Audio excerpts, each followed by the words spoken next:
Well, joining me on this episode is a gentleman behind an exciting new rock project by the name of Fiction Syxx. That gentleman is Mr. Mark Allen Lanoue. Welcome to Rockposer.com. Well, thank you. How are you, Dan? I'm doing okay, and I've got to say from the offset, congratulations on what is a great release. Well, thank you. I appreciate that. That's what we strive for, right? We hope that we put something out that everybody can enjoy.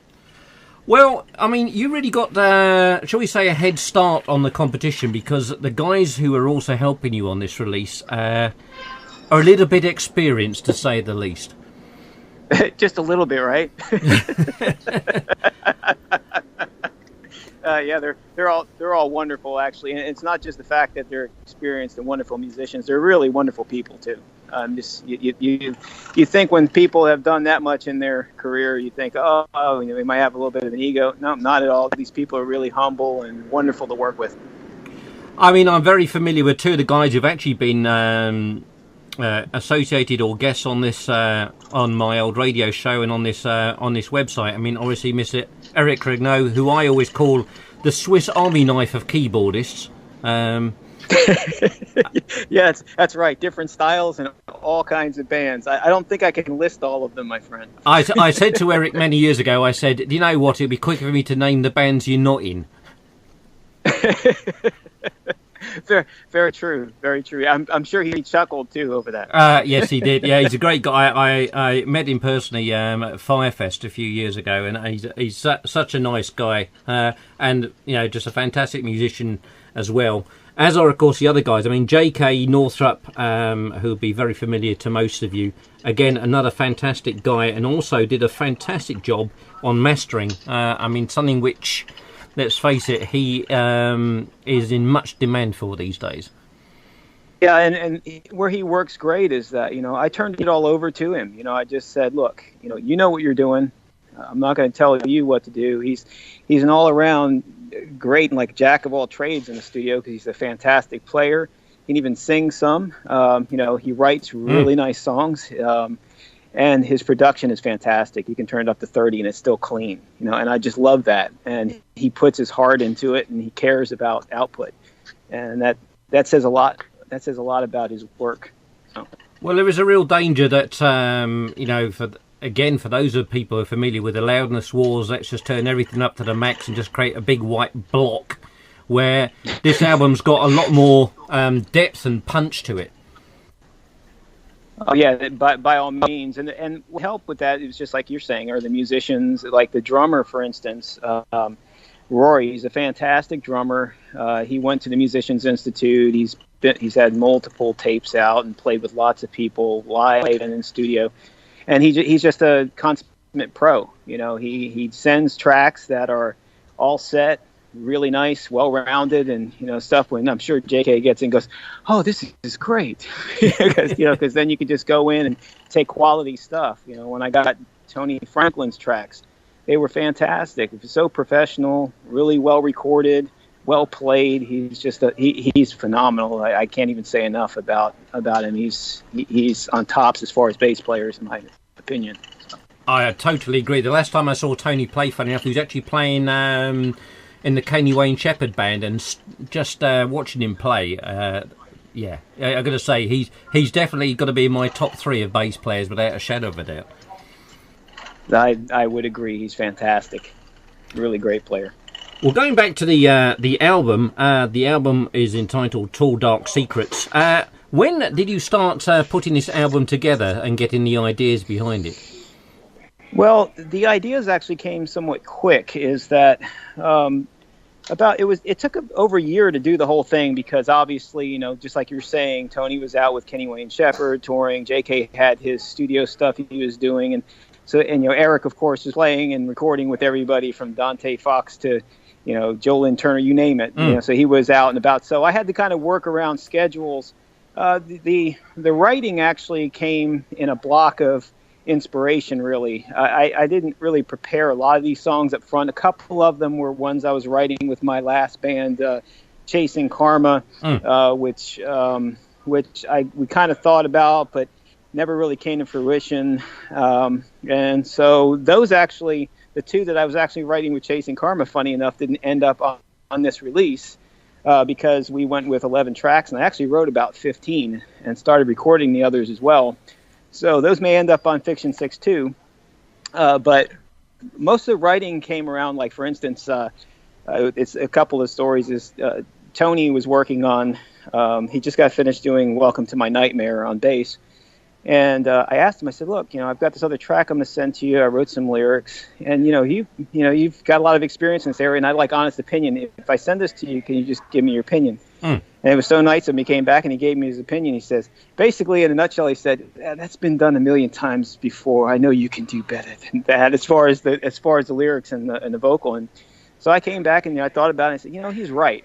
So I went back, and this was your promised land. I rewrote it about basically my father, who was gunned down when I was 10. And I wrote it about what his last thoughts might be and when he reached the pearly gates. And that's what the song turned out. And then when I sent it to him, he came back and said, now that's what I'm talking about.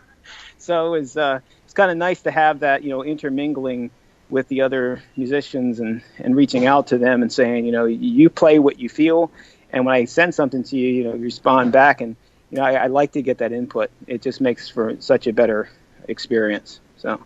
Well, there is a danger that people are told what people think they want to hear, or don't get that independent advice. I can think of releases without naming any that I've heard, and I just thought, if a couple of friends had been more truthful, you'd have just got that extra 10% out of this album.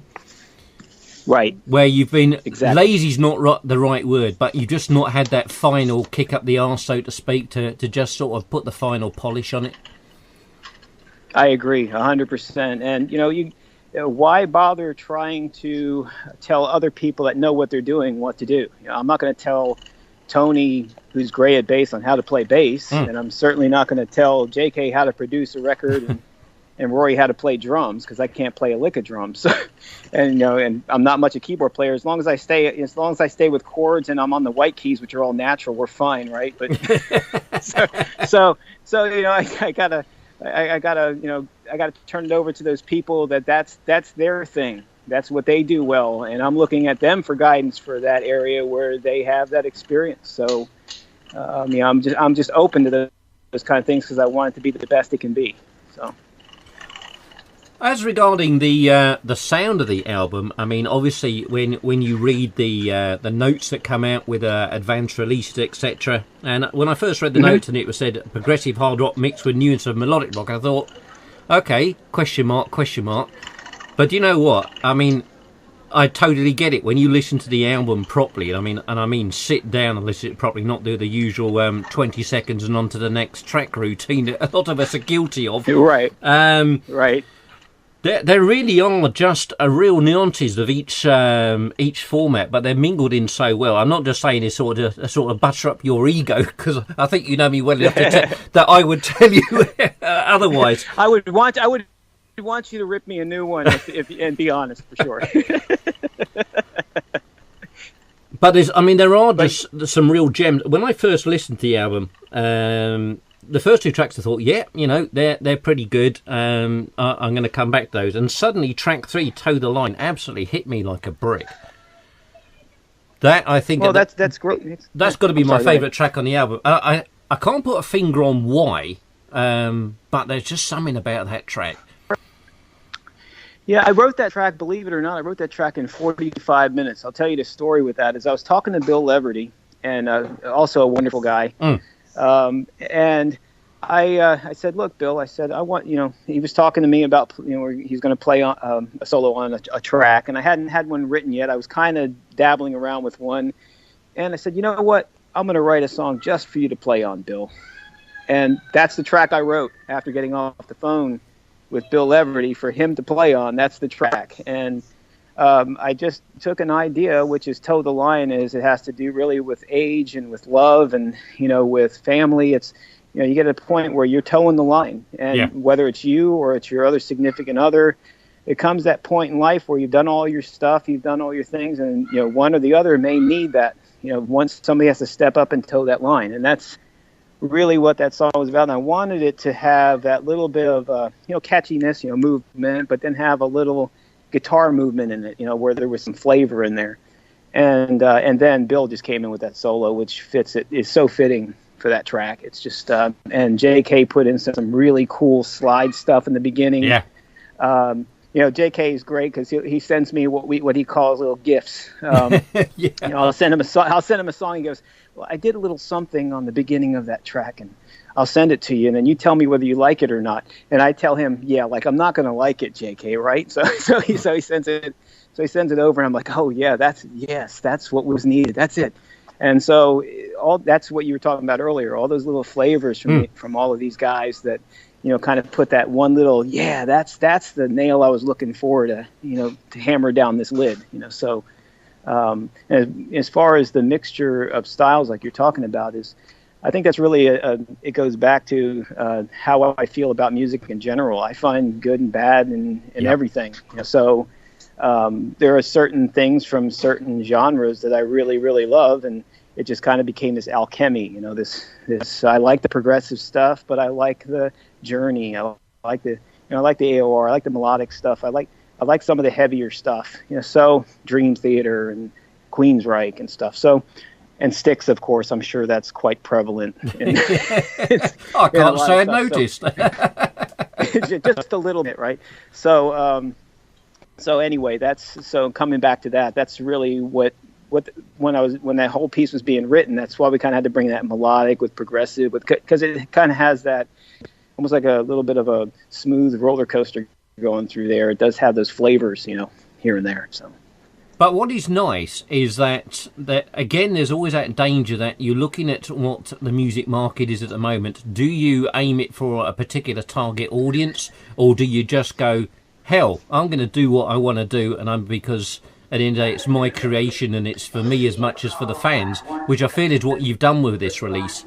I guess it's grabbed me because, like yourself, I've got quite a sort of diverse musical taste, and something I've brought up time and again in interviews is, for me, there's two types of music I like and music I don't, and it doesn't necessarily have to have a label on it. I don't really care what genre it is. It's if I like it, then hell, I'm going to play the hell out of it. So that's the important thing, rather than marking yourself down and almost pigeonholing yourself, because let's face it, you're going to get pigeonholed regardless. Sure, you have to have thick skin. Not everybody's going to like you. Not everybody's going to like what you do. It's kind of like when I took over singing for Biloxi after my former bandmate passed away. Yeah. Some people say, "Oh man, I love his voice," and others say, "Oh, he's no Clyde Holly." And then and then I've had CDs where somebody say, "Oh, I love those songs," and another guy says kerplunk. In other words, piece of garbage. So you got to have thick skin, because not everybody's going to like what you do. So. No, and let's face it, with the realms of social media, etc., my God, you're going to be told in capital letters. That's right. That's right. And if you turn the volume up, it might get a little loud on it for you. Yeah. I get that completely. But and to answer your question, in writing this, when I write stuff, I kind of look in several dimensions. I step back and say, would I like listening to that? And, is that going to make me tap my foot, or is that going to make me want to turn it back on?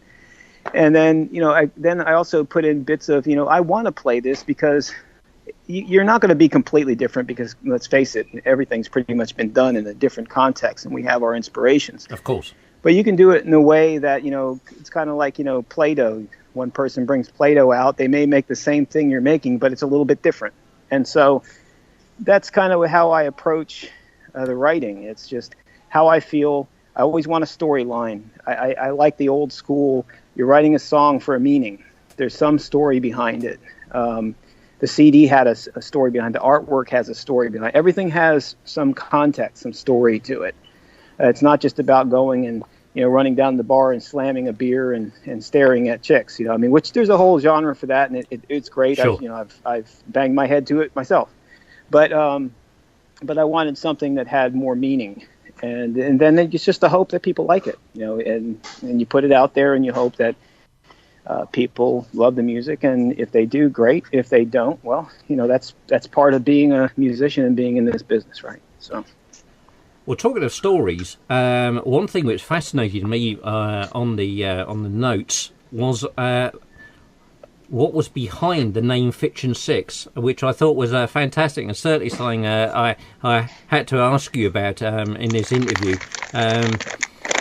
Maybe you'd like to tell everybody what is the meaning behind the name, because it is quite it's unique, to say the least. Yeah, the meaning behind the name Fiction Syxx is that when I was younger, I was always into the symbolic and the mystic, and I'm a Christian. I'm not judgmental. I have faith, and whatever anybody wants to believe, that's their thing, and I'm not going to point my finger at them. But I'm into all of that kind of history. I'm a history buff, and my birthday is 6/6/66. So of course I have that mystique when I was younger in the 80s, when my hair was up to the sky and blue black, and was wearing spikes and brain damaged T-shirts that were ripped up and guy line. The deal. Yeah. And I'd walk into a store, say like in the Bible Belt in Mississippi in the 80s, and hand them my license, and they looked at me like I was going to light them on fire and and cause a demonic ruckus in their store because of course the way I looked, and that's profiling, and profiling is wrong. But anyway, so people would look at me that way, and so it's the whole. There's people that have theories of angels of the sixes and devils of the sixes, and the 4 6s versus the 3 6s, and so numbers have this whole thing going on too. So I wanted to make the whole thing about symbolism, and it's the fiction behind some things that people believe. And it kind of molded into that. And I didn't just want to put SIX because that would have been so. Okay. So I put the SYXX, but that's what the whole name was about. It's that whole aura around that. My birthday, the numbers, the symbolism. So that's what that's all about. Well, it's always interesting for me seeing how bands come about with their names, because I mean sometimes it's very, very obvious, sometimes it's criminally awful, but no, this one, when I read it, I just thought, I could totally get why they thought that somehow a black hole was going to open up, and the flames of Beelzebub were going to sort of engulf them in one hit. That's right. I'm looking at this guy who's so stereotypical. He must be in some evil metal band, and he's probably doing rituals on the weekends. Yeah, exactly. So talking about yourself now, obviously this will be going out to market and released on August the 26th on Melodicrock Records. Is there anything else you're working on as a solo stuff, or is this just purely your baby at the moment? Well, this is purely the baby right now because, the same things we're talking about. It came out so great. I really love the guys that are on it. I'd really like to get this out there. I'd like as many people to hear it as possible. So I'm really kind of doing this right now. I have a lot of songs out there. I've got my own Reverb Nation page with songs from Chasing Karma and Biloxi, and when I was with Dean Fasano of Prophet when we were in Message, and so there, I was with Persian Risk USA, which was with Carl Sentence, who's now in Nazareth. Yeah, I know Carl. In Don area. Carl. Yeah. I think, is he still in Loughborough? I'm trying to remember. But anyway, it's so I do have a lot of other stuff. I redid Burn, which has Andy Lee from Circle to Circle and J.K. on it playing guitar, and so there's lots of other stuff out there that people can listen to. But I'm really focusing on the Fiction Syxx stuff right now. Well, it's been an absolute pleasure talking to you. I honestly going to say, wish you the best of luck with this album. I think it's going to get well received. Certainly, being on Melodicrock Records, they've got a very, very loyal following, as you know. Andrew's label has, as of course Andrew has. So that's obviously a good step up the ladder straight away. But based on the 11 tracks on this album, folks, go and grab yourself a copy. I don't think you're going to be disappointed. If you are, I don't want to hear about it.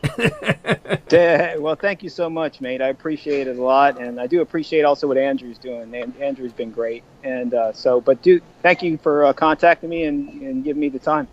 No problem at all. Cheers, Mark. Cheers.